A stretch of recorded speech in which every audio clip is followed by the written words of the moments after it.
Bonsoir mesdames, bonsoir messieurs, une fois de plus, merci d'être au rendez-vous de ce magazine de dimanche. Nous avons le plaisir d'avoir sur ces plateaux un invité habituel qu'on ne présente plus, ça c'est bien, le Prince Epenge, président de ADD Congo, puis communicant au sein de la plateforme Lamuka, qui coordonne Martin Fayoulou. Avec lui, on discute sur l'actualité abondante qui a eu domicile à Kinshasa, puis en RDC de manière générale. Bonsoir Prince Epenge, ravi de t'avoir une fois de plus dans ce plateau. Bonsoir. Martin Fayoulou a tenu réellement un point de presse au courant de la semaine. Il a fustigé, je veux dire, le caractère complice du chef de l'État par rapport à la crise qui sévit à l'Est. Qu'en est-il au juste? Le président Macron a dit présent en France. Son premier objectif, c'est de défendre les intérêts de la France. N'est-ce pas? Nous devons défendre nos intérêts. Moi, je défends les intérêts du Congo. Nous sommes ici membres de l'Organisation des Nations Unies, n'est-ce pas? Nous sommes membres de l'Union africaine, n'est-ce pas? Nous sommes membres de la CIRGL et de la SADC, n'est-ce pas? Voilà, c'était donc juste un extrait par rapport à la conférence de presse animée. Martin Fayoulou, une question, comme je l'ai dit, il a taxé Félix Tshisekedi de complice dans les drames qui sévit à l'est de la RDC. Comme je l'ai dit, qu'en est-il au juste? Celui qui n'empêche pas un mal d'arriver, celui qui n'empêche pas la commission d'un acte délictueux, s'il en a les moyens, il devient en partie responsable. Nous nous sommes interrogés. Nous nous sommes questionnés sur comment, même quand M. Félix Tshilombo était président de l'Union africaine, même quand il était vice-président de l'Union africaine, mais malgré ses multiples voyages dans le monde entier, il n'a pas réussi à convaincre ces pays appelés, entre guillemets, amis du Congo, à condamner l'agression du Congo par le Rwanda. Comment l'Union africaine ne peut pas rester dubitatif alors que tous les éléments prouvent que le Congo subit une agression? La conclusion, nous disons que cette guerre de l'Est entre le Rwanda, ou cette agression qui nous est imposée injustement par le Rwanda, serait un arrangement entre M. Félix Tshilombo et M. Paul Kagame. Dès lors, ces pays étrangers, l'Union africaine, la France, les États-Unis, le Sénégal, le Ghana et les autres, sachant que c'est un arrangement entre les deux chefs de l'État, ils disent mais pourquoi se passer pour un imbécile à condamner l'agression alors que M. Félix Tshilombo c'est les vraies origines de la guerre, Kagame c'est les vraies origines de la guerre. Bon, on voit les chefs de l'État dénoncer, condamner, attaquer, faire la guerre, il faut le dire, contre le Rwanda, mais vous les taxez toujours des complices. Quelles sont finalement les stratégies que vous pensez être louables finalement pour atterrir à une sorte d'éradication de cette crise selon vous? Notre armée. La solution première et la dernière d'ailleurs, c'est notre armée. L'armée congolaise est capable de se battre, de gagner la guerre, d'imposer la paix, pourvu qu'on la donne les moyens matériels, financiers, qu'on donne des décisions et des instructions claires, et l'armée congolaise gagnera la guerre. Et un militaire qui meurt, ça fait 6 mois que nos militaires se battent au front. Il y a des militaires qui meurent. On les enterre où? Vous savez? Quand un militaire qui est à Kinshasa est envoyé au front, il s'est dit quoi? Possiblement, les jours où je mourrai, je passerai incognito. Normalement, à temps de guerre, ceux qui meurent au front, on les amène, par exemple, dans la capitale, on les célèbre, on les honore en public. Et là, ceux qui sont au front sont galvanisés en disant on avait organisé des funérailles quand même pour des militaires qui sont tombés au front, je veux dire. Mais c'est à Goma, à Rutshuru, c'est passé. Si c'est le cas. Mais en tout cas, jusque-là, je ne vois pas comment les militaires qui meurent au front sont honorés. Et j'ai en temps de guerre, tel qu'on a appris. Quand un militaire meurt au fond en temps de guerre, il devient un héros. Et un héros, on le célèbre. Pour que sa famille, sa femme, ses enfants sachent que notre père, notre frère, notre mari n'est pas parti pour rien. Et ça encourage les autres. Tout ceci, on ne voit pas du tout. Je disais tout à l'heure, pourquoi nous disons que Félix Tshisekedi est complice? Parce que nous ne comprenons pas. Ça fait 6 mois que nous sommes agressés. Ils ne rompent pas les relations diplomatiques avec le Rwanda. Ils ne ferment pas les frontières avec le Rwanda. Ils n'interdisent pas aux avions qui vont au Rwanda ou qui quittent le Rwanda l'espace aérien congolais. Alors que 80% des avions qui arrivent au Rwanda passent par l'espace aérien congolais. Il faut interdire. Il faut fermer la frontière avec le Rwanda. Il faut couper les relations diplomatiques. Les accords économico-militaro-financiers, il faut les rompre. Lui n'a fait que les suspendre. C'est ce qui conduit les gens, certains chefs d'État à dire... Parce qu'il n'a pas encore déclaré la guerre. Rwanda, je voulais dire. Non. Pas question quand même d'arrêter tout. Mobutu avait coupé, Maréchal Mobutu, à l'époque des Zaïre, avait coupé les relations diplomatiques avec l'Israël pour protester contre les attaques de l'Égypte. Est-ce que nous étions en guerre frontale avec l'Israël? Mais là, cette fois-ci, c'est le Rwanda qui nous agresse. C'est ça qui conduit certaines personnes, c'est ça qui conduit certains chefs d'État à dire, nous, on ne va pas s'immiscer dans cette affaire-là. Félix Tshisekedi sait d'où vient la guerre, lui et son ami Kagame. Regardez, Macron arrive, Félix Tshisekedi droite Macron et attaque Macron pour des futilités. Voilà, puisque tu parles de l'arrivée de Macron. Avant de demander à Macron de condamner l'agression, il faut que toi-même tu puisses prendre des décisions fortes qui montrent à Macron que vous êtes fâché. Le Congrès est fâché. Comment on reconnaît qu'un État est fâché? Voilà, on va prendre alors les images de l'arrivée de Macron, comme l'avait évoqué dans votre déclaration. On prend l'arrivée de Macron qui a été reçue par le Premier ministre Samalou Kondé. Images de commentaires.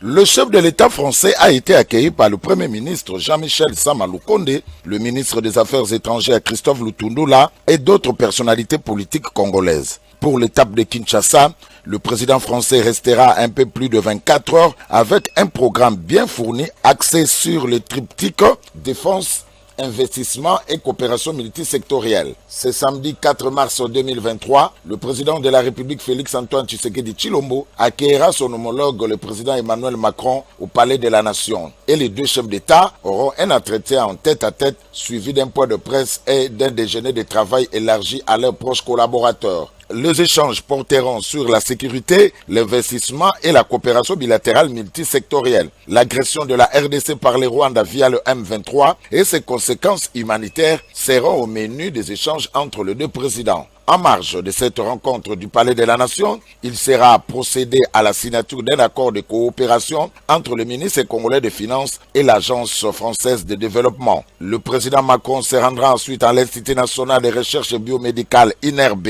construit par la France et inauguré le 4 décembre 1984 par le président François Mitterrand. L'INRB est le fruit de la coopération franco-zaïroise dans le cadre de l'extension de l'Institut Pasteur. Près de 40 ans après, Emmanuel Macron compte redynamiser cette coopération dans les domaines de la recherche biomédicale avec la signature de la convention PRISM, une plateforme pour la recherche internationale en santé publique. L'autre moment fort de cette visite officielle sera la participation des deux chefs d'État au Forum économique de Kinshasa pour des opportunités d'un partenariat stratégique RDC-France-Union européenne organisé à l'hôtel Pullman de Kinshasa. Le président Macron est accompagné des deux commissaires européens venus participer au Forum économique de Kinshasa et d'une importante délégation de chefs d'entreprise français en quête d'opportunités d'investissement en République démocratique du Congo. Voilà, un duel entre Félix Macron, respectivement président de la France et de la RDC, au cours d'un point de presse qui a été organisé pour la circonstance image de commentaire. Une journaliste française pose une question, ça n'est pas le gouvernement de la France. Et c'est bien comme ça. Mais il ne faut pas tout confondre. Non, non, mais c'est pas une position de la France. Je faisais allusion. Parce qu'il n'y a pas de, je faisais allusion au propos de Le Drian. Lui, il est officiel français. Oui, mais le compromis à l'africaine, c'est Le Drian, c'est pas la journaliste. C'est exact, mais ce compromis. Mais cette formule, Président, on sait d'où elle est sortie et on sait le contexte électoral. Non, mais on sait le contexte. Et il n'y avait pas de caractère de mépris dans la formule de Jean-Yves Le Drian. À Nairobi, d'ailleurs, grâce à toi, on a pu l'expliquer avec. Et la France a beaucoup œuvré, vous le savez ô combien, pour qu'il y ait alors une alternance, qui n'aurait pas été à ce moment-là un mécanisme spontané. Je ferme cette parenthèse, mais je voulais faire cette précision. Pardon. On se croirait assister à un débat contradictoire. Or, c'était un point de presse au cours duquel les deux chefs d'État devaient répondre chacun à son tour à une question posée par les journalistes. Pour Félix Tshisekedi, c'est clair, c'est le Rwanda qui agresse la République démocratique du Congo, mais les sanctions se font attendre. Emmanuel Macron reconnaît à son tour des groupes et des pays dont bénéficient les terroristes du M23, mais il dit attendre la fin du processus de Luanda et d'Addis Abeba avant de passer aux sanctions. Au président français de poursuivre en déclarant avoir obtenu un cessez-le-feu pour ce mardi 7 mars 2023 dans la partie Est. Mais il précise sans citer quelques pays qui hésitent encore. À l'image d'un renard, Macron refuse d'endosser sa responsabilité et charge les dirigeants congolais en déclarant que la République démocratique du Congo n'a pas été capable de restaurer la souveraineté ni militaire ni administrative et il faut chercher les coupables à l'extérieur. Et depuis 1994, c'est pas la faute de la France, pardon de le dire dans des termes aussi crus, vous n'avez pas été capable de restaurer la souveraineté. Ni militaire, ni sécuritaire, ni administratif de votre pays. C'est aussi une réalité. Il ne faut pas chercher des coupables à l'extérieur de cette affaire. Et donc, on en est dans cette situation qui a conduit à des drames absolus, à cette deuxième guerre, à des millions de morts, qu'on ne doit pas oublier, à la nécessité aussi, ce qui est une responsabilité qui doit se faire ici, c'est pas la France ou d'autres de le faire, de mettre en place une vraie justice, une justice transitionnelle, qui est la clé pour que celles et ceux qui parfois ont tué soient jugés. Et parfois, ils évoluent encore, ils sont là, ils sont encore avec des responsabilités. Comment voulez-vous qu'il y ait une paix durable et de la confiance dans un pays quand la justice n'est pas passée? Ne demandez pas, n'accusez pas la France pour quelque chose qui dépend de vous, là. À une question sur les élections de 2023 qui devient de plus en plus hypothétique suite à l'insécurité à l'Est, le président Félix Tshisekedi a déclaré ce qui suit. Nous sommes pendant la période d'enrôlement. Il s'est posé deux questions. Où on interrompt ce processus car il y a eu beaucoup de déplacés qui ont fui la guerre et on attend à ce que la paix soit rétablie complètement ou encore on continue ce processus sans eux. Voilà la problématique à cette question, a-t-il conclu. Et si demain, nous allons aux élections dans des conditions difficiles, vous parlerez de compromis à l'africaine, alors qu'aujourd'hui, ces mêmes Africains sont en train d'attirer votre attention sur cette ignoble et injuste agression due au fait du Rwanda et demandons même des sanctions, personne n'en parle. Voilà ce que je voulais apporter comme précision pour dire, ça aussi, ça doit changer dans la manière de coopérer avec la France et l'Europe. Regardez-nous autrement, en nous respectant, en nous considérant comme de vrais partenaires, et non pas toujours avec un regard paternaliste, avec l'idée de toujours savoir ce qu'il faut pour nous, et non pas pour...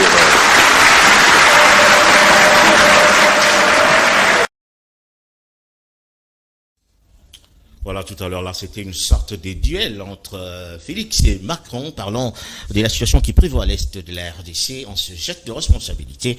Prince Epenge, vous êtes un farouche opposant du régime. Comment avez-vous apprécié finalement, je veux dire, ce contact entre finalement Macron et Félix Tshisekedi? Tout d'abord, c'est un échange démocratique.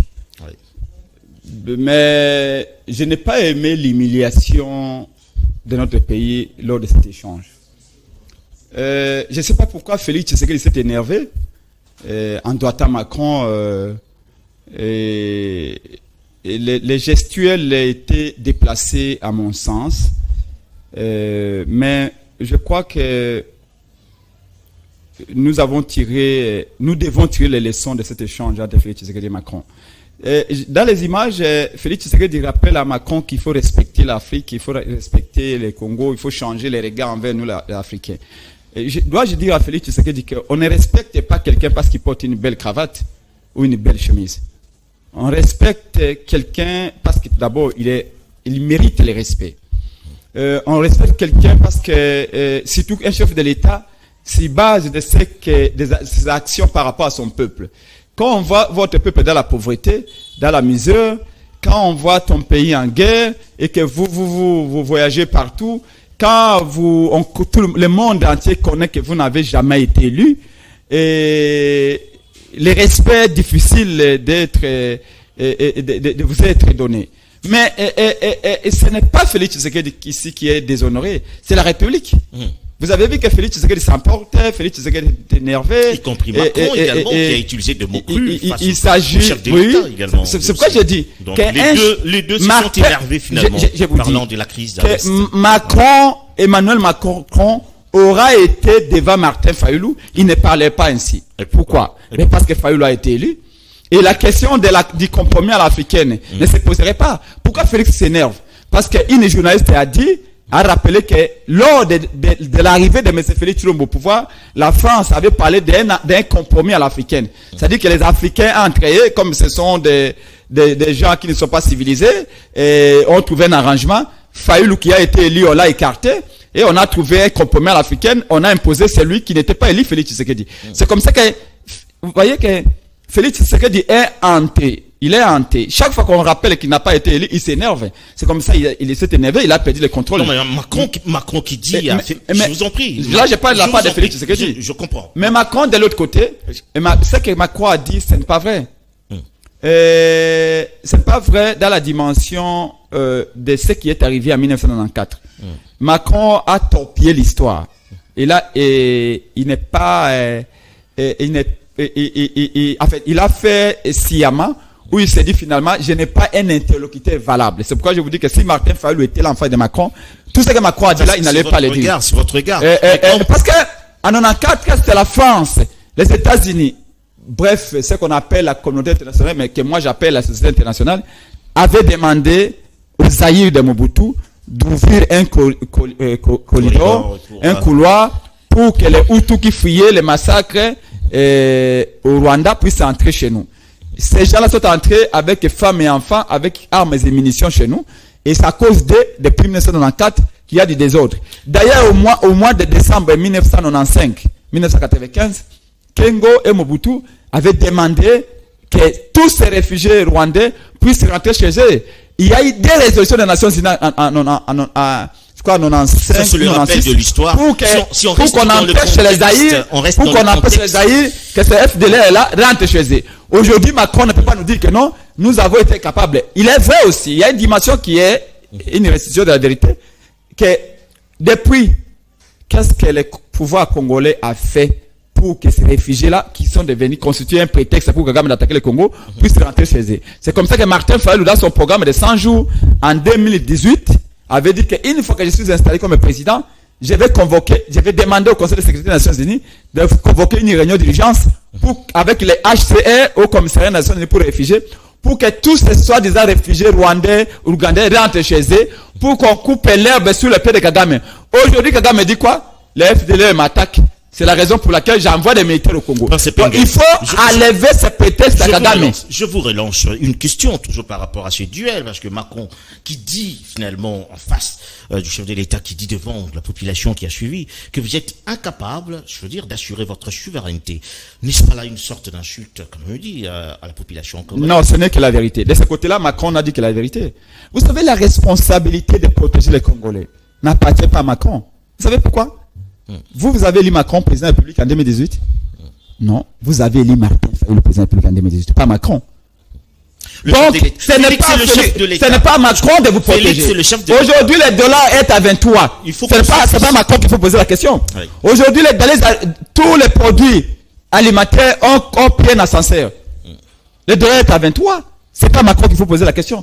Ce que Macron a fait ici, il a fait au Burkina Faso lors de son premier passage là-bas. Et il a dit aux étudiants burkinabés, regardez l'ampoule qu'il y a ici à l'université burkinabé. Il n'y a pas de courant. Vous voulez que moi, Macron, puisse remettre les courants dans votre université? Non. C'est à M. Kaboré, c'est pas M. Kaboré qui était président à l'époque. La France, je vous en prie, vous pensez que la France n'y est pour rien dans cette crise qui sévit à l'Est? Vous pensez, selon vous, avec l'opération turquoise que vous connaissiez, avec tout ce qu'il y a eu comme de fonds débloqués pour le Rwandais, vous pensez que tout cela, la France est innocente et il veut se disculper par rapport à cela? Entre la France, donc Macron, le Congo et Félix Tshisekedi, la responsabilité à ce qui concerne la guerre de l'Est n'est pas de nature. Il est de degrés. Les degrés de responsabilité de M. Félix Tshilombo est beaucoup plus élevé que les degrés de responsabilité de Macron. Macron a une responsabilité dans le sens où c'est son pays, la France, qui était parmi les pays qui ont demandé qu'on ouvre nos frontières pour que ces FDLR entrent au Congo. Maintenant que les FDLR sont devenus la base de cette déstabilisation, la déstabilisation de l'Est, la France a une certaine responsabilité. Mais la première responsabilité, c'est les Congolais. C'est le Congo, c'est le président congolais. C'est lui qui usurpe le pouvoir actuellement. Félix Tshisekedi doit d'abord commencer à dire quelle est sa part, quelle est la politique qu'il a définie pour imposer la paix dans l'Est. Je vous ai dit ici, avant de demander à Macron qu'est-ce que vous faites pour que la paix revienne au Congo, vous, Félix Tshisekedi, qu'est-ce que vous avez fait pour que la paix soit imposée? Il dit à Macron qu'il faut imposer des sanctions au Rwanda.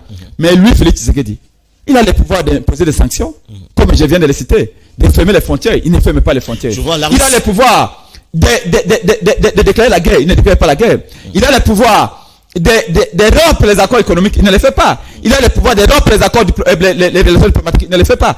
Avant de demander à Macron de sanctionner le Rwanda, le Congo a les moyens de sanctionner le Rwanda. Il ne le fait pas. Donc, ne voyez pas Macron. Aujourd'hui, on va brûler la maison de Fali. Parce qu'il a raconté Macron. Mais on ne se pose pas la question, on ne va pas marcher contre M. Félix Tshilombo qui a invité le même Macron. Donc, à un moment donné, on ne sait pas ce qu'on fait. Voilà, on prend un autre élément, toujours dans le cadre de cette visite de Macron à Kinshasa. Il a été à l'INRB, il a été accueilli également par le responsable de cette institution, le docteur Muyembe, Jean-Jacques. Image de commentaire. En posant ses pieds sur le sol de l'Institut national de recherche biomédicale INRB, le président français vient exalter les prouesses congolaises réalisées dans la recherche scientifique. Accueilli et guidé par le professeur Jean-Jacques Muyembe, directeur général de l'INRB, Emmanuel Macron a été invité avant tout à contempler une photo chargée d'histoire de son prédécesseur, François Mitterrand, qui en 1984 inaugurait les locaux de cet institut, fruit de la coopération franco-congolaise. Après une brève visite de quelques installations de ce centre, direction l'amphithéâtre pour la signature de la convention PRISM, une plateforme pour la recherche internationale en santé mondiale. Dans un auditoire constitué de plusieurs personnalités du monde scientifique et médical et de quelques membres du gouvernement, la cérémonie a débuté par des discours. Le ministre congolais de la Santé publique, Hygiène et Prévention s'est réjoui du renforcement de la coopération entre la France et la République démocratique du Congo dans le domaine de la santé. La recherche scientifique d'aujourd'hui pour l'Afrique de demain, c'est ce sujet qui a été exposé de manière magistrale par le professeur Jean-Jacques Muyembe Tanfoum. Le virologue a brossé l'histoire de l'INRB et a expliqué les succès de cet institut. Le développement de l'INRB s'explique par ses infrastructures de recherche et de formation de haut niveau. Jadis, le retour au pays était une exception, la règle était la fuite de cerveau. Les chercheurs congolais étaient comparables à l'albatros de Baudelaire, ce roi d'azur qui, une fois écroulé sur le pont d'un navire, devient la risée de Matelot. Ému, le président français, saluant la recherche scientifique congolaise, a par ailleurs plaidé pour le développement de capacités de production de vaccins sur le territoire africain.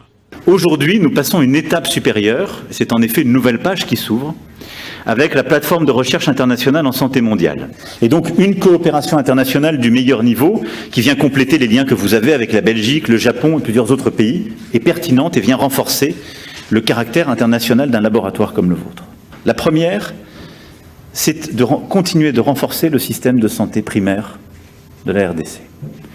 Parce que faire tout ce qu'on fait avec vous aujourd'hui n'a de sens que si, le jour où une épidémie, tel virus est identifié, on a les meilleures capacités à organiser une campagne de vaccination quand vous aurez contribué à trouver un vaccin et à déployer des réponses.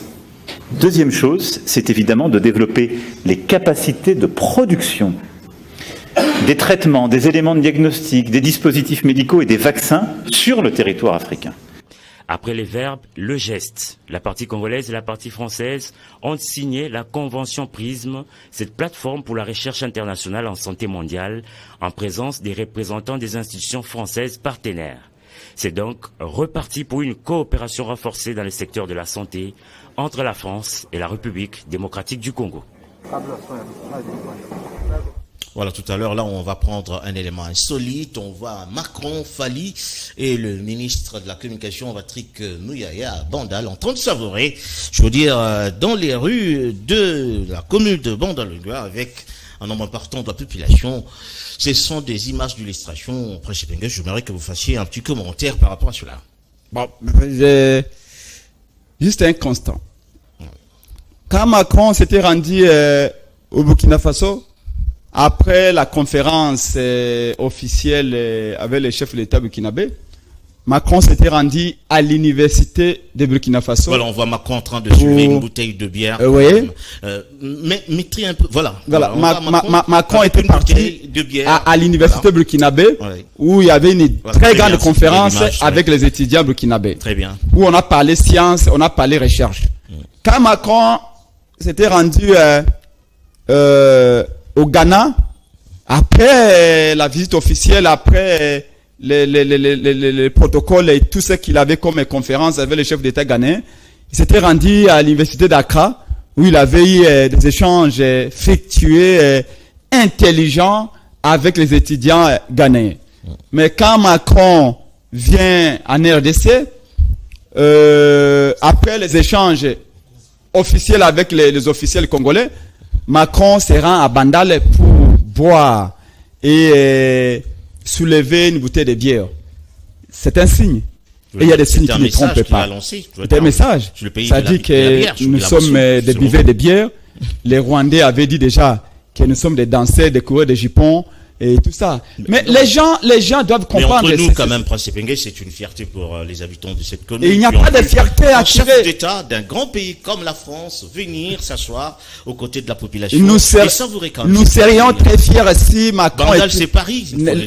Bandal n'est pas Paris. Ouais, il ne faut pas prendre tout comme on gère un pays comme on gère l'association Banakin. Voyez-vous? C'est pas un mozikil.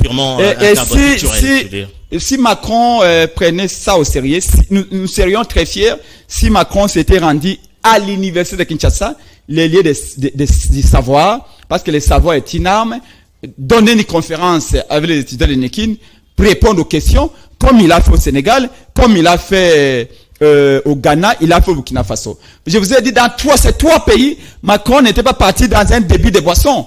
Macron était parti à l'université, à l'univers, là où on pense l'avenir. Il dit que vous avez été incapable d'imposer la paix d'avoir des pays pendant près de 30 décennies. Pourquoi? Parce qu'il n'y a pas eu de chercheurs, parce qu'il n'y a pas eu de gens qui recherchent intellectuellement comment résoudre la question. Ici, au lieu que Félix Tshisekedi lui montre la voie de l'Inikin, ou de l'IBTP, ou de l'IPEN, il va à Bandal, pour prendre de la bière et les camundele. Ça veut dire que voilà l'image qu'on donne du pays. Et je suis triste de constater cela. Il a de se divertir un tout petit peu. Mais bien sûr. Mais bien sûr. Un grand artiste. Il y avait eu un concert avec à la halle de la Gombe, je crois, Institut français, avec l'orchestre symphonique de l'église Kimbangiste. C'était un moyen de se divertir. Mais j'aurais souhaité que Macron, au lieu d'aller s'en donner à Bandal dans un débit de boisson, qu'il aille à l'Inikin discuter avec les étudiants. Et c'est comme ça, et c'est ainsi qu'on prépare l'avenir. Vous savez que Macron, quand il était étudiant, il était parti en stage dans une ambassade française je crois, au Nigeria. Et donc, il aurait donné l'occasion aux intellectuels, à la crème des crèmes qui est les universitaires, pour discuter avec eux. Malheureusement, c'est dans un débit de boisson.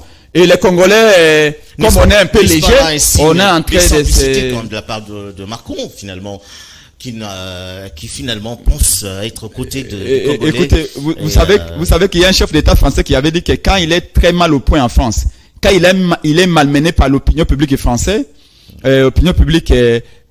française, il improvise un voyage en Afrique pour prendre de l'air. Ça veut dire ce que ça veut dire. Alors voilà, on continue alors ce magazine pour dire que le président de la République a été face à la diaspora suisse au cours d'une conférence de presse qu'il a donnée et plusieurs points ont été évoqués au cours de cette conférence. Images, commentaires. Ainsi a-t-il tenu la promesse faite à ses compatriotes lors de son passage à Davos le 17 janvier dernier. Le temps faisant défaut, il s'est exprimé sur 4 sujets. L'agression du Rwanda contre la République démocratique du Congo, le processus électoral, le programme de développement local de 145 territoires et le changement de mentalité. Sur l'agression rwandaise via le M23, le chef de l'État a exprimé toute sa détermination à défendre la souveraineté du pays et il a démontré les fausses accusations du Rwanda concernant le FDLR et la pseudo-discrimination des Tutsis congolais. Tous des faux prétextes pour couvrir un désir de perpétuer illégalement l'exploitation des richesses de la RDC. Le chef de l'État a déclaré « Nous allons prendre nos responsabilités. Une chose est certaine, Kagame ne gagnera pas cette guerre.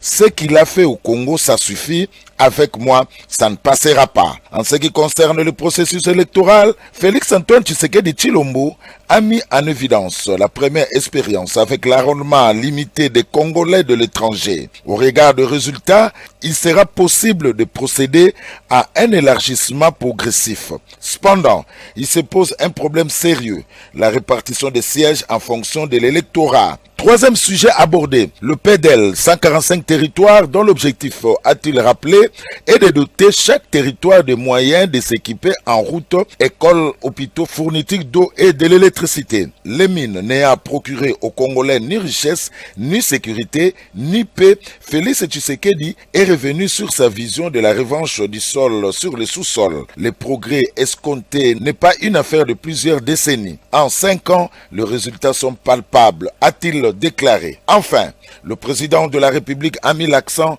sur un fléau qu'il faut absolument éradiquer en RDC, la corruption et le changement de mentalité. Tout ce que je vous dis ne tiendra pas tant que les antivaleurs persistent, a-t-il déclaré avant de rappeler les mots d'ordre de Tien Tshisekedi, aimer le Congo et aimer les Congolais. À mot de la fin, le président Tshisekedi a exhorté ses compatriotes de la diaspora helvétique à se mettre à la disposition du pays pour lui apporter leur expertise acquise en Suisse.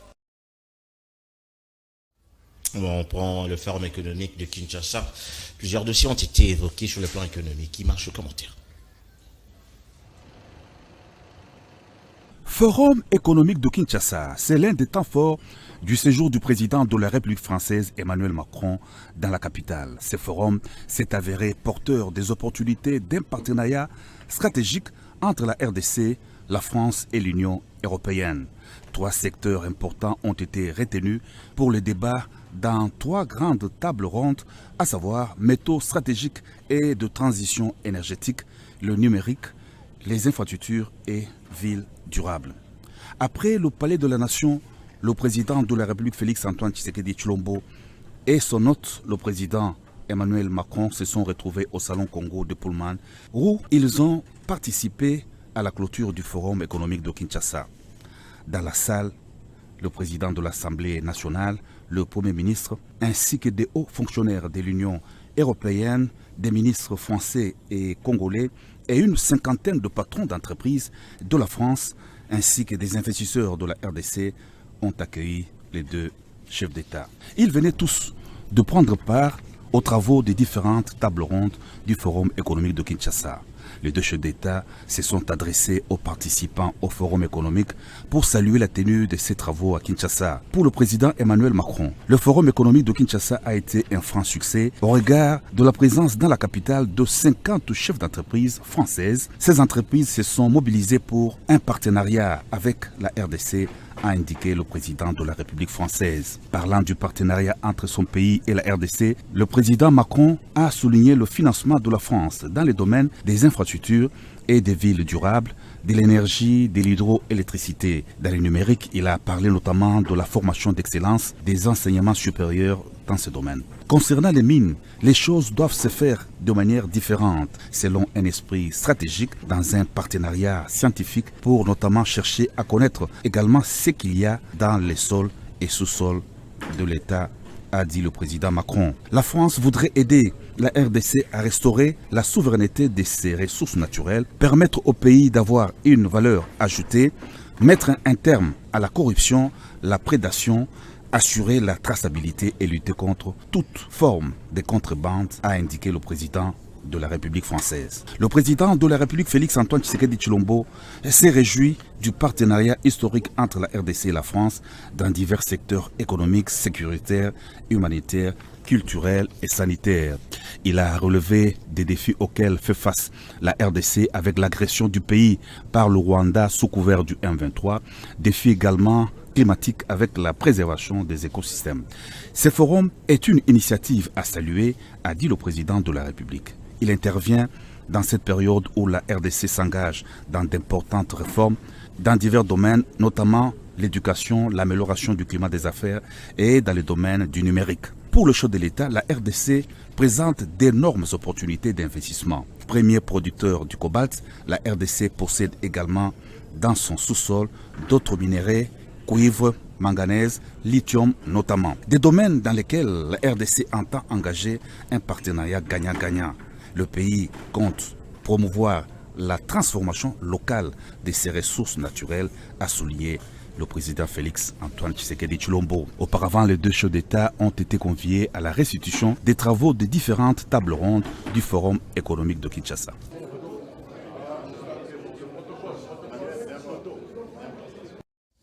Voilà, avant de parler d'autre chose, on prend les audiences de délégation de l'Union européenne à Kinshasa. Il marche le commentaire. Nous avons parlé de trois sujets principaux. Tout d'abord, nous avons réexprimé tout notre soutien pour ce qui se passe aujourd'hui à l'est du pays. Il y a un processus de paix qui doit être engagé. Il doit être maintenant respecté par l'ensemble des parties. Dès mardi prochain, un cessez-le-feu doit avoir lieu. On va le suivre maintenant avec beaucoup d'attention. Nous accompagnons évidemment l'ensemble des parties prenantes dans ce processus de paix et nous condamnons évidemment vigoureusement toute intrusion sur le territoire. Le deuxième point concerne la coopération, les coopérations que nous avons engagées. D'une part, dans le cadre de Global Gateway, dont s'occupe ma collègue, très large partenariat, très nourri dans différents domaines qui sont essentiels et qui correspondent bien à l'axe politique porté par le président de la République. C'est vraiment notre engagement. C'est comme cela que l'on conçoit les partenariats. C'est des partenariats que le président de la République qualifie de gagnant-gagnant. Pour nous, c'est faire en sorte qu'effectivement nous ayons une vision assez claire des besoins qui peuvent être les nôtres, mais que ça bénéficie évidemment en création de valeur, en infrastructure, en énergie, en développement d'usines dans la République démocratique du Congo. Voilà, il y a des éléments qu'on a passés à Prince Epinga. Je souhaiterais qu'on parle un tout peu de la relance de la coopération entre la France et la RDC sur le plan économique. Est-ce qu'on peut dire aujourd'hui, avec l'arrivée de Macron, il y a quelques opportunités d'affaires finalement entre la France et la RDC? Le Congo a toujours présenté des opportunités d'affaires et le Congo, c'est un vaste chantier. Ce qui manque, c'est un bon leader au sommet de l'État. Vous savez, dans une économie de marché,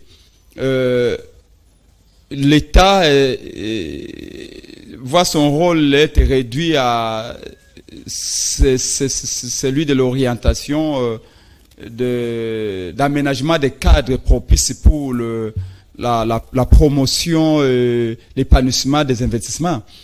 Et ici, c'est difficile de dire exactement qu'est-ce qui est en train d'être fait, parce que la logique du régime actuel n'est pas en réalité de travailler pour l'avenir. Ici, c'est le carpe diem, l'instant présent. Tout investissement qui est fait au Congo actuellement doit avant tout bénéficier. Nous sommes dans un régime de pourcentage. Vous avez vu le cas de Ville Chimanga. Dans ces conditions-là, comment voulez-vous, même si Macron a amené des investisseurs, mais demain, ils seront face à la réalité, où il faut passer par un conseiller à la présidence, il faut passer par la famille du président pour avoir une affaire, il faut verser un pot de vin, 10%, 15% pour ouvrir son usine, et ces investisseurs-là, certainement vont rentrer demain. Et depuis qu'ils sont là 4 ans, combien d'entreprises sont venues au Congo? Des véritables entreprises, je ne parle pas des Chinois qui viennent pour faire des mèches ou des cheveux pour femmes à limiter à qui n'engage absolument rien. Dans les secteurs extractifs, vous savez que c'est un secteur qui ne génère pas la main-d'œuvre dans une proportion importante. Donc, nous sommes un véritable chantier, mais encore faut-il qu'il faut des cerveaux à la tête de l'État, un leadership fort qui vient, qui dit voilà la politique que j'ai dans tel secteur, et là à ce moment-là on fait la pub. Nous avons entendu dernièrement M. Félix Tshilombo dire au forum au Sénégal économique qui était en Afrique ici au Sénégal, que voilà en Afrique ici au Sénégal, que voilà dans les nous avons réduit sensiblement l'utilisation de la farine du bleu. Maintenant là nous intégrons, pour utiliser son terme, nous impliquons de 10 à 30% la manioc dans l'utilisation, dans l'usage des farines, alors que c'est absolument faux. On aurait économisé 20 millions de dollars. Voilà. C'est qui est totalement faux, parce que nulle part ici où on utilise du manioc pour fabriquer de la farine. Merci beaucoup. Donc, on doit prendre notre élément. Il n'y a pas de cap sur le plan économique en réalité. Voilà, on va prendre notre élément cette fois-là. On se rend à Mbuji-Mayi pour prendre l'enrôlement d'un digne fils du terroir. Je veux dire, on parle de Maître Léon Kazadi, autorité morale de l'action de solidarité pour le droit général. Il s'est enrôlé finalement dans son fief natal avec son organisation qui a comme devise justice d'abord. Image commentaire.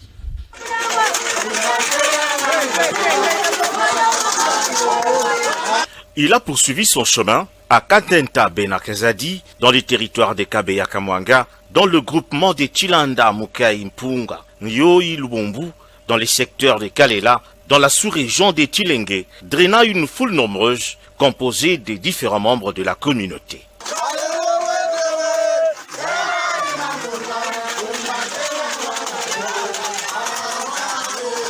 Maître Léon Kazadi, avocat aux ordres nationaux, s'écrit pour s'identifier au compte de son terroir. De Kinshasa à Mbuji-Mayi, Maître Léon Kazadi, autorité morale de l'ASDG, Action de solidarité pour le droit général, allié à l'IDPS Tshisekedi, se veut un modèle pour le sien en obtenant sa carte d'électeur. Accomplir ce devoir civique de se faire enrôler. Je pense que pour changer la classe politique congolaise, il faut accomplir ses devoirs, c'est une obligation. Et j'invite la population de Kalela, de Kenankuna, de Bena Kazadi, de venir emboîter les pas et de suivre l'exemple.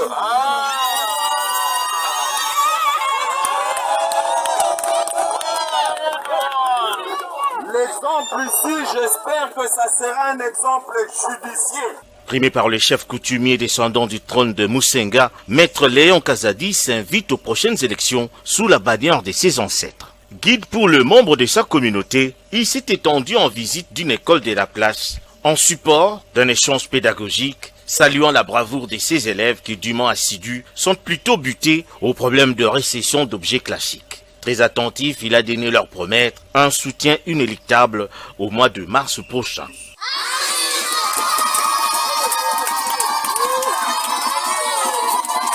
Des sourdines de la trace du Christ, site merveilleux, a également été contemplé par l'homme du jour. Plusieurs jeunes venus de toutes parts ont convolé avec lui avec faste brio, contemplant sa bravoure et son dynamisme. On reste dans ce carcan politique pour parler d'une députée qui a été huée puis houspillée par sa base pour son inactivité. Image de commentaire. Dans les territoires de Makanza, la province de l'Équateur, une députée de la législature en cours vient d'essuyer des tirs de la population considérée comme sa base naturelle. Cette dernière, venue pour s'enrôler, a vu ses présents et autres cadeaux apportés à la population refusés par celle-ci. S'exprimant en lingala, la population de Makanza a clairement rappelé et en face à cette députée nationale des Ensemble pour la République, notamment le fait de l'avoir carrément abandonnée alors qu'elle avait voté pour elle lors des élections passées. Maman,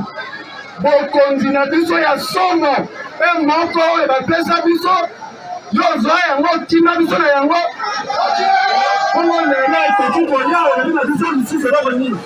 Développer biso na milieu nini.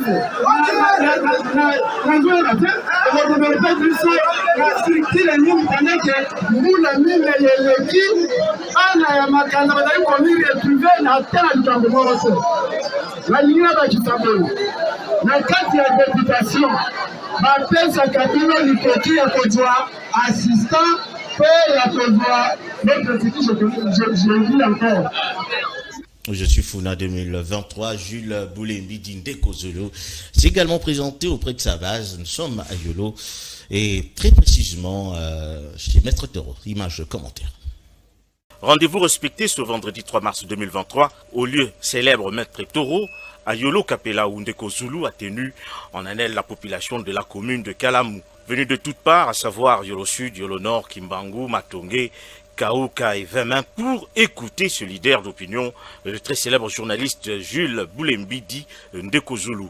3 points ont constitué l'essentiel de son discours, à savoir ses vifs remerciements d'abord à la population pour son enrôlement massif et l'obtention de sa carte d'électeur qui lui permettra de se choisir de nouveaux dirigeants en 2023. En deuxième lieu, Ndeko Zulu a insisté sur l'unité et la cohésion qui doivent caractériser les ressortissants de la commune de Kalamou. Il a prôné la non-violence car autrefois appelé quartier prestigieux, aujourd'hui Yolo est devenu un bastion de Kuluna. Ndeko Zulu a demandé à la jeunesse de Kalamou d'abandonner cette pratique car ce phénomène est devenu fréquent et cela crée l'insécurité à travers la ville de Kinshasa. Il a clos son exposé en demandant à l'assistance d'adhérer gratuitement à la fondation Boulembi Masianga Jules, qui du reste fonctionne déjà et poursuit plusieurs objectifs, entre autres l'encadrement de la jeunesse, des filles mères, l'entrepreneuriat et autres. Très attentif au message de Ndeko Zulu, les questions n'ont pas manqué d'être posées au cours de cet échange direct, suivi des réponses aux préoccupations soulevées. La 7e étape de sa tournée est fixée au 31 mars, jour de la clôture du mois de la femme dans la commune de Bandalungwa. Voilà, nous sommes pratiquement arrivés à la fin de ce magazine Prince Pengue. Je vous passe la parole peut-être pour le mot de clôture.